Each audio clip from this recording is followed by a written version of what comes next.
Alors, bonjour à tous et à toutes. Alors, est-ce que c'est l'homme qui va sauver l'humanité? On va voir.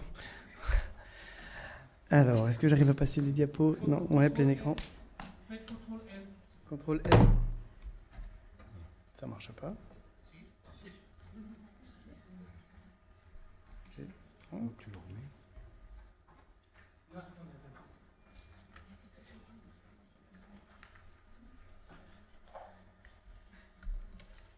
super, merci. CTRL L. Ouais, j'avais fait, mais ça n'a pas marché. Bon, bah, c'est clairement pas les mecs qui vont sauver l'humanité aujourd'hui. Alors, voilà. Donc, je suis Alain Charissou, je suis médecin généraliste et j'exerce en planification familiale dans le département de Meurthe-et-Moselle. Oui, je remercie Marie-Laure Brival de m'avoir invité à parler aujourd'hui de contraception masculine.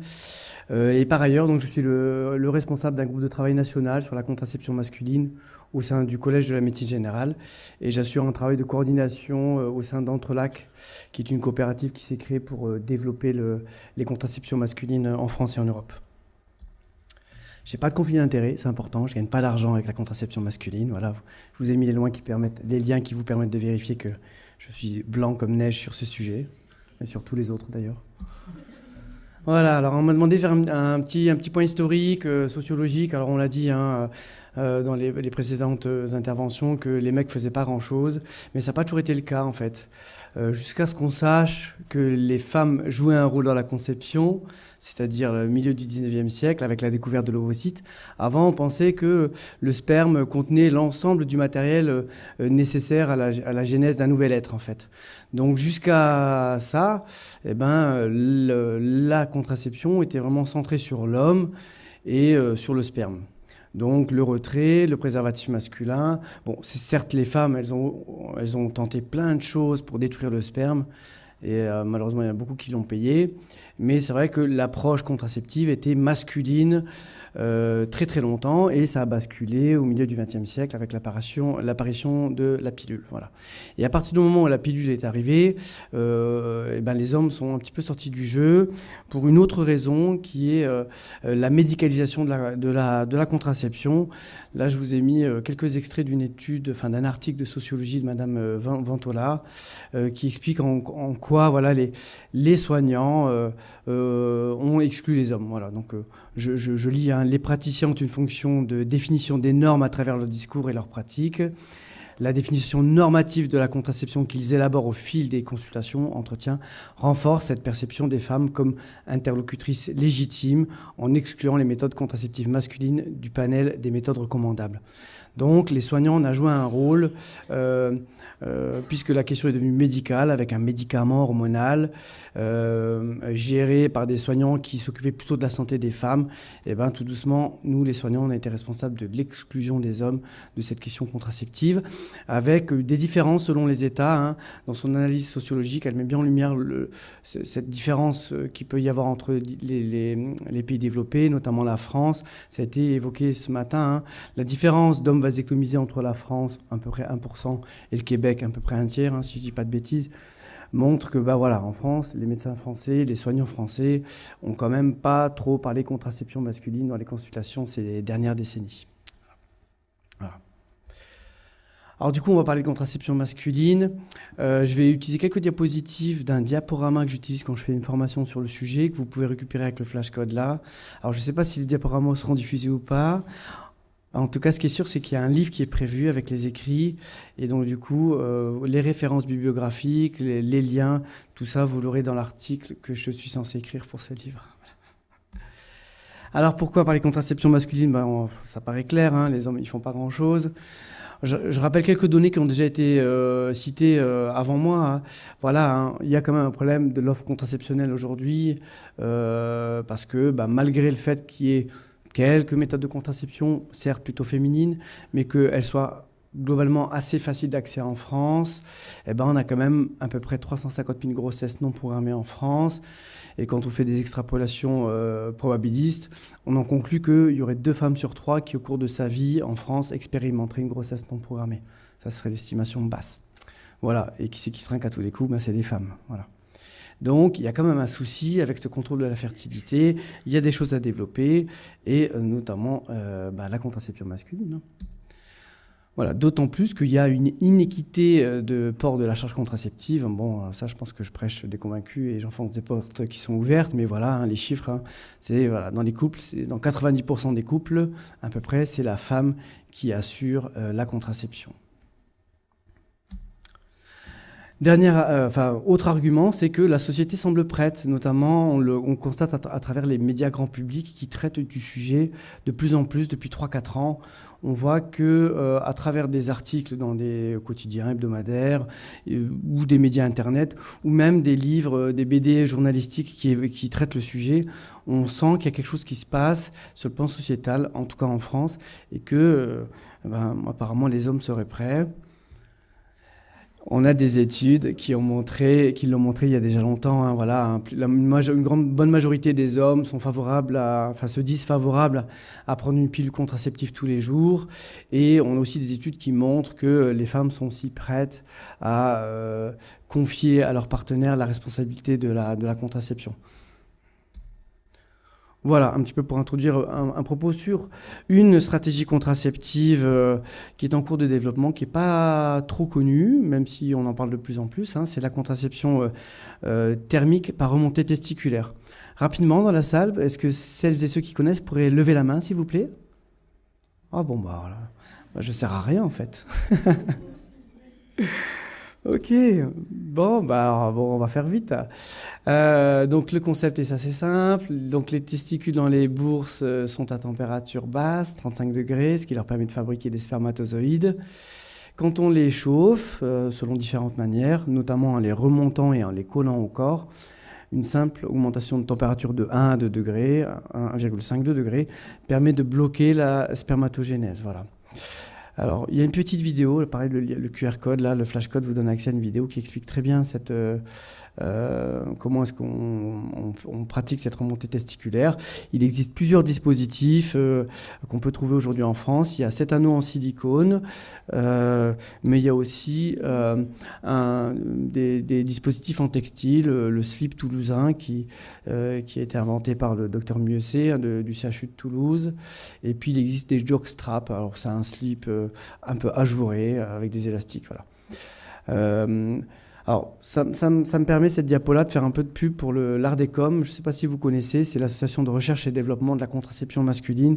C'est une association post-68 qui, pareil, n'a pas de conflit d'intérêt avec la contraception masculine et qui offre un site très, très riche.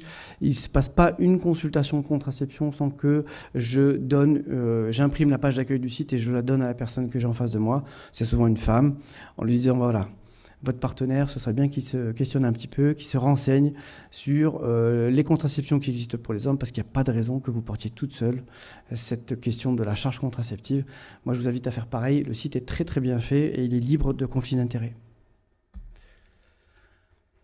Alors, pour être plus précis sur la contraception thermique et son protocole, sachez qu'il existe un guide qui est très très clair. Je vous ai mis le lien et puis il y a le flashcode aussi qui vous permet de le télécharger. Il fait quelques pages seulement. Il a été écrit par les docteurs Mieuxet et Soufir, qui sont un peu les tic et tac de la contraception masculine en France. Hein. C'est vraiment des pionniers. Mieuxet a bossé sur la thermique. Soufir a bossé sur l'hormonal, dont on ne parlera pas aujourd'hui, mais qui est une méthode dont il faudrait parler aussi parce qu'elle est trop méconnue alors qu'elle est disponible, efficace en France. Et donc, ils ont fait un guide qui vous permet vraiment assez facilement de saisir comment est-ce qu'on peut accompagner une personne qui est en demande de contraception thermique ou hormonale. Très concrètement et assez simplement, donc une consultation médicale pour faire un petit peu le tour sur les contre-indications de cette méthode-là. Alors, les contre-indications, globalement, c'est tous les antécédents qui concernent les organes génitaux externes ou la zone inguinale. Donc, hernie inguinale, cure d'hernie inguinale, cryptorchidie, torsion du testicule, varicocèle de stade 3. Voilà, dès qu'il y a quelque chose dans cette zone-là, on n'y va pas. Pas parce qu'il y a des études qui ont montré que telle et telle situation était à risque, c'est juste par principe de précaution. Ça, c'est des choses qui doivent encore être étudiées. Et puis, il faut faire un spermogramme avant, ce qui n'est pas toujours facile, hein, ça dépend où est-ce que les personnes vivent, mais l'accès au spermogramme, ça peut être une difficulté. Une fois qu'on a identifié l'absence de contre-indication et qu'on a un spermogramme qui est normal, on peut revoir l'homme et puis mettre en place la remontée testiculaire avec le dispositif de son choix. en sachant qu'il faut pratiquer cette remontée testiculaire 15 heures par jour. Voilà. Donc du lever jusqu'au coucher. Et assez souvent, dans les mecs, il y a des groupes de parole, d'échanges de pratiques de patients experts. On a des mecs ou des compagnes qui font le parallèle avec le port de soutien-gorge. Voilà. Très souvent, les mecs ils disent remonter mes testicules, 15 heures par jour. Les femmes elles disent moi je remonte mes seins 15 heures par jour depuis que j'ai 13-14 ans. Et effectivement, les quelques premiers jours c'était inconfortable, mais après je m'y suis bien fait. Et les mecs disent pareil en fait sur la remontée testiculaire. Assez rapidement, ils oublient qu'il y a un dispositif. Et d'ailleurs, il y a des moments de panique dans la journée. Ils disent tiens, est-ce que c'est encore remonté? Est-ce que j'ai pas oublié de mettre mon dispositif ce matin? Donc la tolérance est quand même très très bonne, malgré l'a priori que peuvent avoir les hommes, voire les femmes, sur la remontée testiculaire. Alors ça a besoin de 3 mois pour être efficace, comme une vasectomie. Quand on coupe le robinet des spermatozoïdes, dans le circuit d'aval, il y a plein de spermatozoïdes qui traînent et qui peuvent être responsables de grossesse. C'est le cas avec la vasectomie. C'est pareil avec la contraception thermique. Donc il faut attendre 3 mois pour que ça se devienne efficace. Donc en général, au début, on fait un spermogramme tous les mois pour voir la descente du nombre de spermatozoïdes dans le sperme. Et quand on est en dessous de 1 million de spermatozoïdes par millilitre, on sait qu'on a atteint le seuil de stérilité et qu'il ne peut pas y avoir de grossesse. Une fois qu'on a atteint ce seuil-là, on peut arrêter l'autre contraception que le couple utilisait et se fier uniquement à la contraception thermique. Et on fait un spermogramme tous les 3 mois pour bien vérifier qu'on reste en dessous de ce seuil de stérilité. Voilà. Petite précaution à en prendre, il faut attendre 6 mois après l'arrêt de cette méthode-là pour procréer, parce que les études sur l'ADN spermatique montrent qu'il peut y avoir des altérations du matériel génétique des spermatozoïdes jusqu'à 6 mois. Donc après, par contre, il n'y en a plus et il n'y a pas de risque pour les grossesses éventuelles. Voilà. Concernant l'efficacité, on a 90% des hommes qui répondent, chez qui ça fonctionne. On a quand même 10% des hommes qui sont thermorésistants. Ça, pour l'instant, on n'a pas d'études qui ont cherché à savoir pourquoi. Et concernant l'efficacité, alors il n'y a pas d'études qui ont été designées spécifiquement pour mesurer l'indice de Pearl de cette méthode-là. Néanmoins, les études cliniques qui ont été réalisées montrent que chez les hommes qui utilisent cette méthode en suivant le protocole comme il faut et en faisant un spermogramme tous les 3 mois qui montre qu'ils sont en dessous de 1 million de spermatozoïdes par millilitre, il n'y a pas de grossesse. Il n'y en a pas eu. Voilà. Donc on est sur une méthode de haute efficacité équivalent aux DIU, aux implants et aux stérilisations. Important à savoir, l'ANSM quand même a pris une décision de police sanitaire fin 2021 pour interdire la commercialisation d'un des dispositifs. Donc l'anneau en silicone a été inventé et distribué il y a 3-4 ans, je dirais. C'est vrai que ça a changé la donne parce que le fait que l'anneau soit facilement accessible sur Internet, il y a beaucoup d'hommes qui se sont lancés dedans et c'est une des raisons pour lesquelles ça a buzzé dans les médias.